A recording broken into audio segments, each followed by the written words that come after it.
Hello friends, welcome to success with Shyam.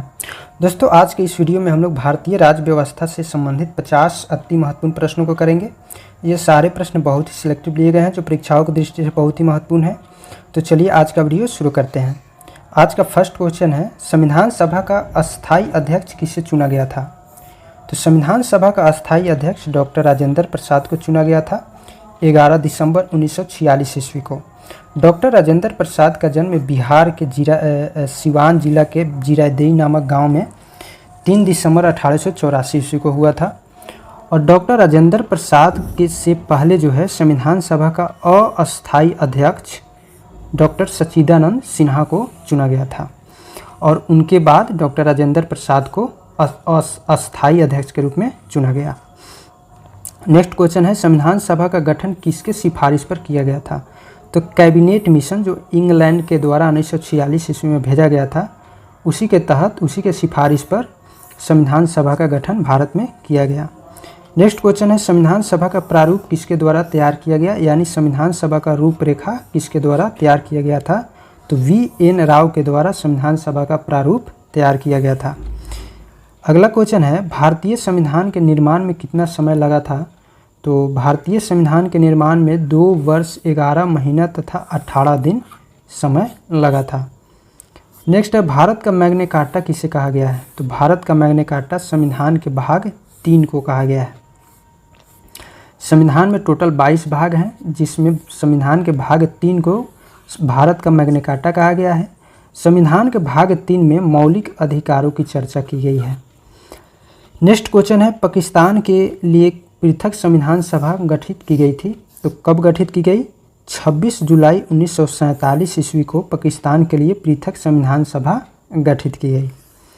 आगे है कि संघीय न्यायालय का उल्लेख किस भाग में किया गया है?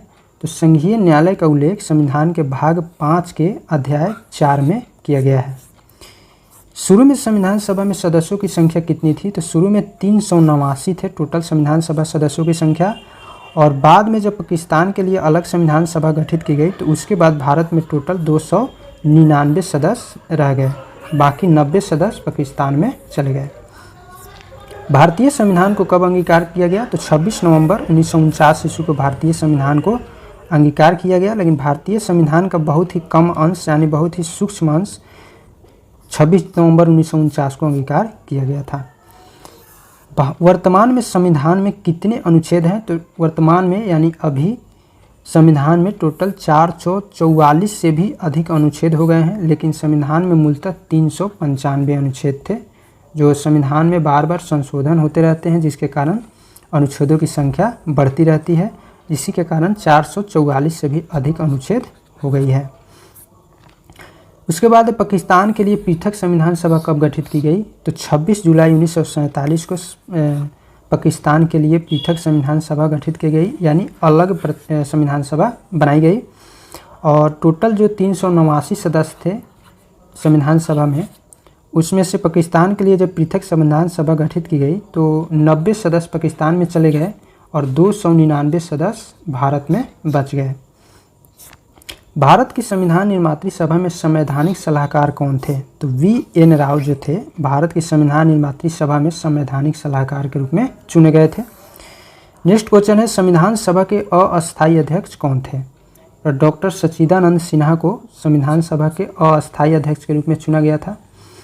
डॉक्टर सच्चिदानंद सिन्हा भी बिहार से ही रिलेटेड थे और संविधान सभा में सबसे ज़्यादा उम्रदराज थे, जिसके कारण इनको कुछ समय के लिए संविधान सभा का अस्थायी अध्यक्ष के रूप में चुना गया था। देश के विभाजन के बाद संविधान सभा में कितने सदस्य रह गए थे? तो 299 सदस्य रह गए देश के विभाजन के बाद। जैसा कि मैंने आपको बताया था कि टोटल 389 सदस्य थे शुरुआत में, और जब पाकिस्तान के लिए अलग संविधान सभा गठित की गई तो 90 सदस्य इसमें से चले गए पाकिस्तान में और 299 सदस्य भारत में बच गए। नेक्स्ट क्वेश्चन है कि संविधान के प्रारूप समिति जिसका गठन जो है 29 अगस्त 1947 को किया गया था, इसके अध्यक्ष कौन थे? तो डॉक्टर VR अम्बेडकर यानी भीमराव अम्बेडकर जो थे संविधान सभा के प्रारूप समिति के अध्यक्ष थे। देश के आज़ाद होने के बाद देश में रियासतों की संख्या कितनी थी? तो 542 टोटल रियासतें देश के आज़ाद होने के बाद, जिसका विलय सरदार वल्लभ भाई पटेल ने एकीकृत किया और एकीकृत भारत का निर्माण किया। सारे रियासतों का विलय करके। इसलिए भारत में सरदार पटेल को भारत का लौह पुरुष यानी भारत का बिस्मार्क भी कहा जाता है।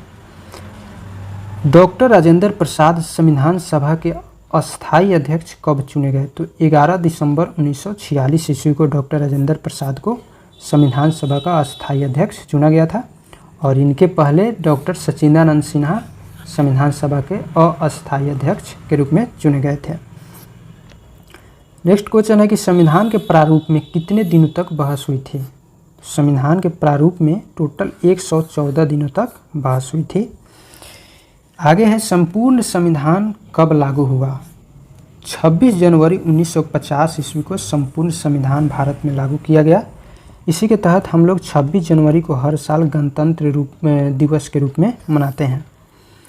आगे क्वेश्चन है कि भारतीय संविधान का पिता किसे कहा जाता है? तो भारतीय संविधान का पिता डॉक्टर BR अम्बेडकर को यानी भीमराव अम्बेडकर को कहा जाता है। संविधान का सबसे बड़ा भाग कौन सा है? 5वां भाग जो है यह संविधान का सबसे बड़ा भाग है। भारत के प्रथम कानून मंत्री कौन थे? तो BR अम्बेडकर भारत के प्रथम कानून मंत्री बनाए गए थे। नेक्स्ट क्वेश्चन है भारतीय संविधान की प्रकृति कैसी है? तो भारतीय संविधान की प्रकृति एकात्मक है यानी पूरे देश में एक ही संविधान है, और संघात्मक है यानी पूरे राज्यों के लिए, यानी जैसे कि भारत में 28 राज्य और 8 केंद्र शासित प्रदेश हैं, तो 28 राज्य और 8 केंद्र शासित प्रदेश टोटल सब के लिए एक ही संविधान है पूरे भारत में, इसलिए यहाँ एकात्मक और संघात्मक बताया गया है। भारतीय संविधान में मौलिक कर्तव्यों को किस समिति के अनुशंसा पर जोड़ा गया था? तो मौलिक कर्तव्य यानी फंडामेंटल ड्यूटी जो जनता के लिए बनाया गया है, यह सरदार स्वर्ण सिंह समिति के सिफारिश पर जोड़ा गया है संविधान में। नेक्स्ट क्वेश्चन है कि संविधान सभा में किस रियासत के प्रतिनिधियों ने भाग नहीं लिया था?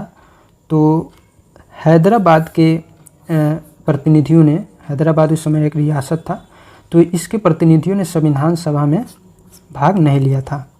भारतीय संविधान को अर्ध संघीय संविधान किसने कहा है? तो वियर ने भारतीय संविधान को अर्ध संघीय संविधान के रूप में बताया है।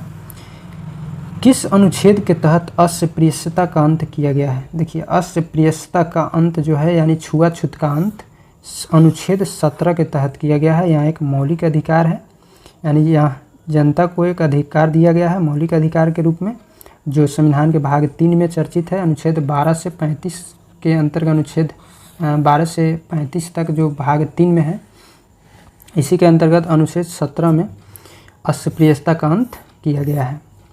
संविधान का कुंजी किसे कहा गया है? तो प्रस्तावना को संविधान का कुंजी बताया गया है। इसे संविधान का आईना भी कहा जाता है। नेक्स्ट क्वेश्चन है प्रथम लिखित संविधान किस देश का है? तो प्रथम लिखित संविधान अमेरिका का है।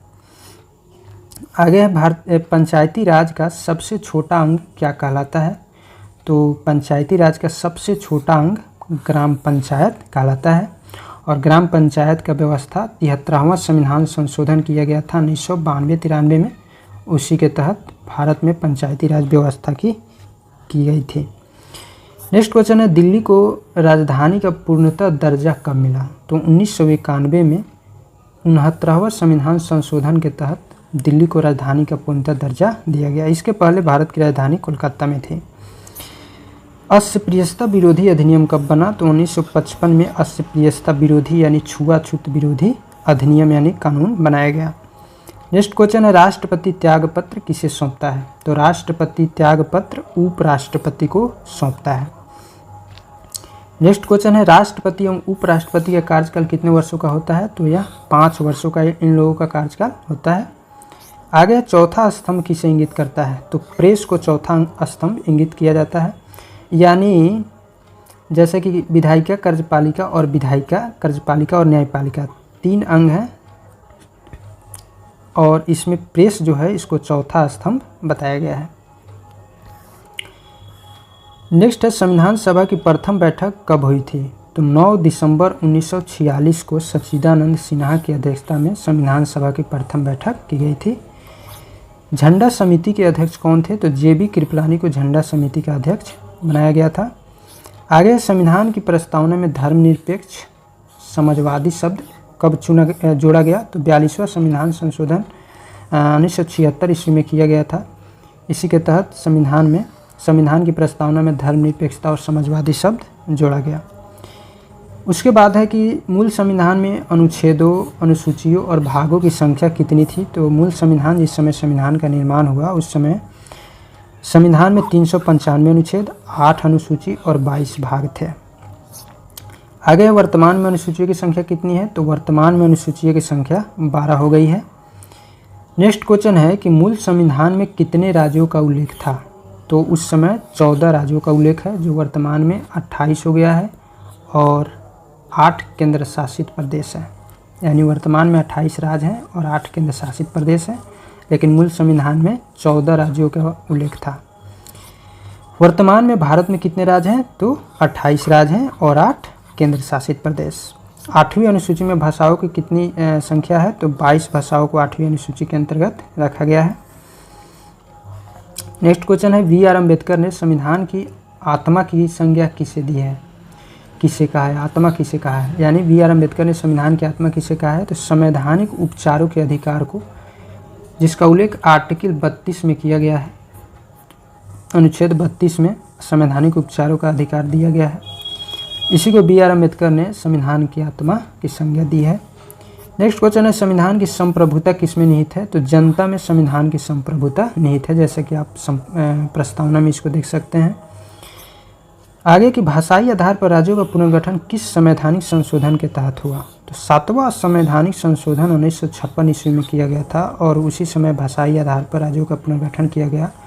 और इसके तहत जो भाषाई आधार पर राज्यों का पुनर्गठन किया गया, उसमें आंध्र प्रदेश भारत में प्रथम राज्य बना, जो भाषा के आधार पर बनाया गया था। भारतीय संसदीय शासन प्रणाली एवं विधि निर्माण प्रक्रिया कहाँ से ली गई है। तो यह ब्रिटेन के संविधान से ली गई है। नेक्स्ट क्वेश्चन है कि प्राण एवं दैहिक स्वतंत्रता किस अनुच्छेद में वर्णित है। तो अनुच्छेद 21 में प्राण एवं दैहिक स्वतंत्रता का उल्लेख किया गया है। नेक्स्ट क्वेश्चन है, भारत में किस प्रकार की नागरिकता का प्रावधान है। तो भारत में एकल नागरिकता का प्रावधान है। और अंतिम क्वेश्चन, कि 73वां संविधान संशोधन किससे संबंधित है। तो पंचायती राज व्यवस्था से संबंधित है 73वां संविधान संशोधन, और यह संशोधन 1992-93 में हुआ था। तो आई होप यह वीडियो दोस्तों आपको पसंद आया होगा। अगर यह वीडियो आपको पसंद आया हो तो प्लीज़ लाइक कीजिए, कमेंट करके फीडबैक अपना ज़रूर दीजिएगा कि आपको वीडियो कैसा लगा, और चैनल को सब्सक्राइब करके घंटी ज़रूर दबा दीजिए, ताकि जब भी मैं वीडियो अपलोड करूं आपके पास नोटिफिकेशन पहुंचे और आप इसे देख पाएँ। तो आज के लिए बस इतना ही, फिर मिलते हैं नेक्स्ट वीडियो में नेक्स्ट टॉपिक के साथ। तब तक के लिए जय हिंद।